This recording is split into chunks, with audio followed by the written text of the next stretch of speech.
Plant Lady, and tonight I'm going to show you how easy it is to put a cattle fence skeleton into your root pouch so that you can have better structural integrity when you fill it and plant it for the season. Just grab a pair of bolt cutters and look at your cattle fence panel. Think about approximately how deep it needs to be, and then you can start making the cuts. As you can see, the cattle fence panel that fits just right in. And now I can begin filling it with Soil Cube organic compost and then get it planted for the winter season.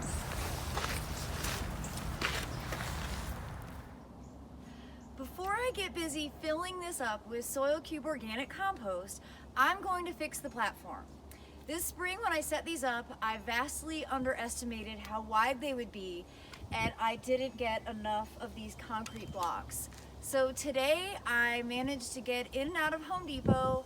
There was almost no one there, which was great, and I got a few more blocks to be able to make a proper platform. Now the reason that I have to have my grow bags on platforms is simple. It's root, not nematode issues. I'm trying to prevent the nematodes from infiltrating from in the ground up through the grow bag into the root zone of my sensitive plants.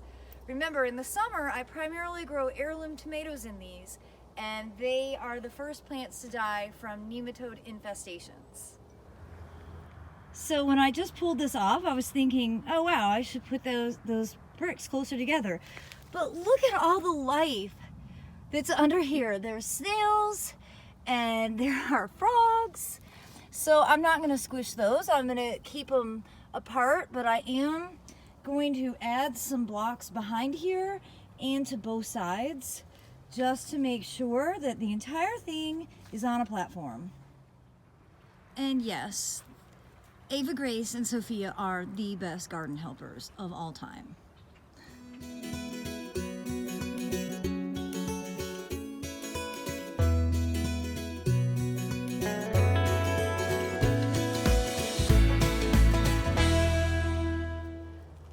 Now that I have my foundation wide enough to accommodate this giant bag, and I've pushed it back farther so that I actually have a pathway that I can access, I still need to put a little bit more of this cattle fence in here to prevent this side from collapsing. So I'm just gonna cut a small piece off of another section, and then I'll be ready to get this filled and replanted. Here we are on like the 22nd of December, Central North Carolina, Zone 7. This is a great time to get planting cool season vegetables that you'll be able to harvest sometime February, March, or maybe even April. As you can see, I've actually doubled up the cattle fence in here, and I think that's really going to help a lot with the structural integrity, holding this bag upright so that it can be maximized while being planted. All right, now is my favorite time. I get to fill the grow bag with Soil Cube organic compost. And this stuff really is black magic. It's really, I think it's the reason that I'm a successful gardener. And I just can't say enough about investing in quality compost.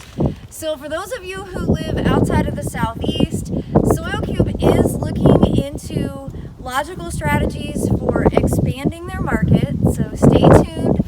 And you know, if you live really far away, just do your research on what your compost is made from. I always recommend using a compost that has some green matter incorporated so that it's not straight animal manure. And the reason behind that is because a lot of animals are eating grains that have actually been sprayed with a persistent herbicide out in the field so that they'll dry evenly. Now, when I was writing Gardening with Grains, I did a ton of research on this, and you don't need to freak out. They aren't spraying herbicides on like wheat that gets ground into flour for human consumption. But very often, especially when you have a very wet climate, grains that are bound to be animal feed will get sprayed with an active herbicide. And the problem with that is these persistent herbicides don't disappear in a short amount of time. So after the animals eat and go to the bathroom and that compost gets distributed, there might still be active herbicide in that compost.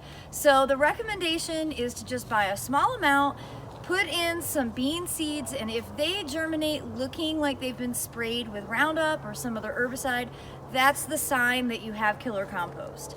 Also, once you get a quality compost supplier, just stick with them. Make sure they stay in business. So the one habit you'll always have as a gardener is that enriching your soil, you'll never ever be finished with that. All right, it's time to fill my bag.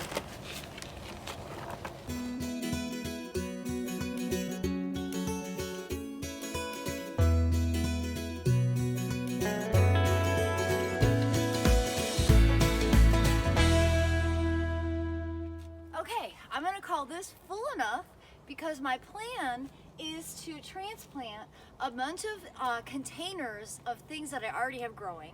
That way I'm taking full advantage of all this space, and then I'm gonna do some direct seeding.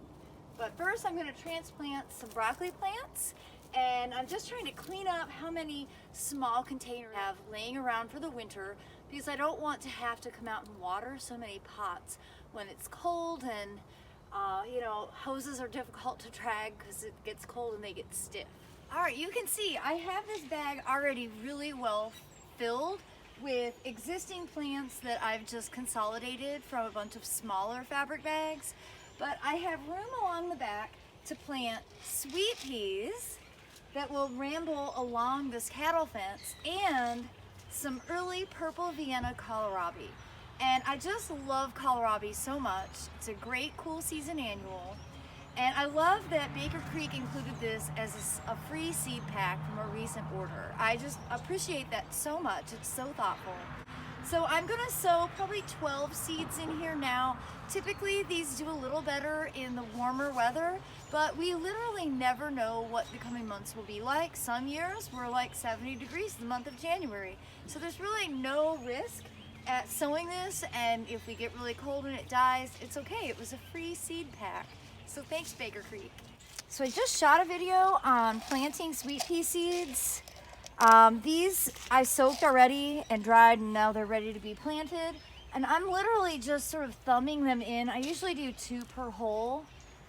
These will germinate typically within 2 or 3 weeks.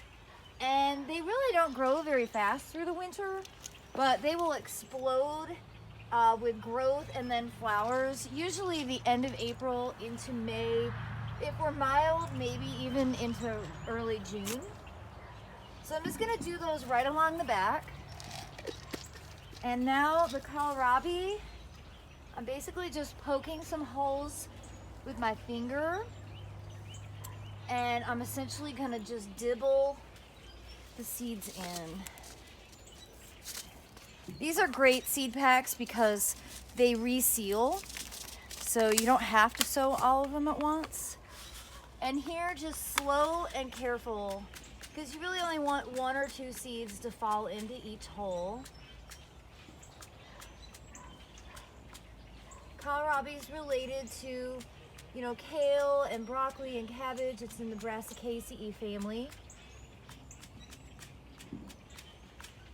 And if you've never had it, it's definitely a treat. You should grow it and eat it sometime. It's fantastic. Well, thanks for watching, everyone. I hope you'll be inspired to go out and do some simple winter season container gardening. Check out these great 100-gallon root pouch bags. They are made out of water bottles, so it's a great way to recycle. Just remember my trick. Add that skeleton of the cattle fence panel, and then your bags won't sag.